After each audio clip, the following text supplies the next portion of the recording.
আপনারা ভালো করে তওবা করেন, আপনাদের তওবা হচ্ছে না, এই তওবা কবুল হবে না। মুক্তি বলতে সমস্যা কোথায়? আজাদি কেন বলেন? বিজয় বলতে সমস্যা কোথায়? বিজয় কি বিজয় না? মনের মধ্যে শয়তানি রেখে কিন্তু ভালো হওয়া যায় না। ইসলাম তো তওবার ভাষাও বোঝে না, যে কি ভাষায় তওবা করতে হয়। তওবার ভাষা বুঝলে গোলাম আজমকে ভাষা সৈনিক নামে স্লোগান দেয়। বলেন যে ব্যক্তি 1970 সালে 18 জানুয়ারি বলছে ভাষা আন্দোলন ভুল আন্দোলন, তার নামে স্লোগান দেয়।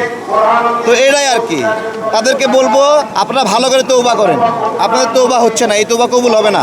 এই বাংলাদেশ গণ অভ্যুত্থানের পরে জামাত কবজা নিয়েছিল, যার ফলে গত ফেব্রুয়ারিতে আমরা এখানে লোকজন দেখি নাই, মাত্র 400-500 লোক আমরা দেখছিলাম যখন আসছি। আজকে এখানে আমার সামনেই কতগুলো মাইক্রোফোন, এতজন সাংবাদিকও ছিল না গত বছর। এটা ছিনায় নেওয়ার চেষ্টা হয়েছিল, এটার উপর দখলদারিত্ব চালানোর চেষ্টা হয়েছিল, এবং এই সময় বিভিন্ন উর্দু শব্দ আমাদের উপর চাপায় দেওয়া হয়েছে। কি ফয়সালা, ইনকিলাব, ইনসাফ, এগুলা কেন? মুক্তি বলতে সমস্যা কোথায়?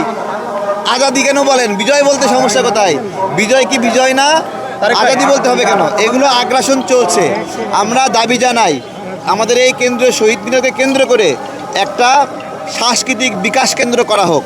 তারেক ভাই, এখানে সারা বছর দেখবেন যে অবহেলায় পড়ে থাকে, এখানে গাঁজা খায়, মদ খায়, এই ধরনের কাজ হয়। তো এই 21শে ফেব্রুয়ারিতে যদি ভাষা কেন্দ্র হয়, যদি সাংস্কৃতিক বিকাশ কেন্দ্র হয়, নিয়মিত ডিবেট হয়, কবিতা আবৃত্তি হয়, সাংস্কৃতিক প্রতিযোগিতা হয়, তাহলে কি হবে?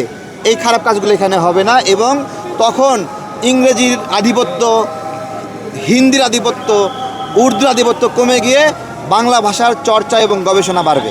তো জামাত আস্তে আস্তে তওবা করতেছে, এটাকে আমরা পজিটিভলি দেখতে চাই।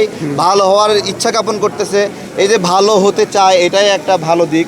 মনের মধ্যে শয়তানি রেখে কিন্তু ভালো হওয়া যায় না। আল্লাহ কিন্তু তওবা করার ক্ষেত্রে দিন উজাড় করে তওবা করতে বলছে, ঠিক আছে?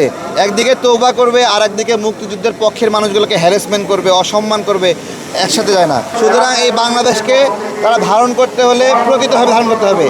বিরোধী দলের কাছে থেকে দায় হিসেবে আনুগত্য করবে, এইটার সুযোগ নাই। বিভিন্ন ইউরোপের ভাষাগুলো, সেগুলো কিন্তু ইংরেজি অক্ষরগুলোকে মডিফাই করে বানানো, তাই না? বাংলা ভাষা একটা স্বাধীন স্বতন্ত্র ভাষা।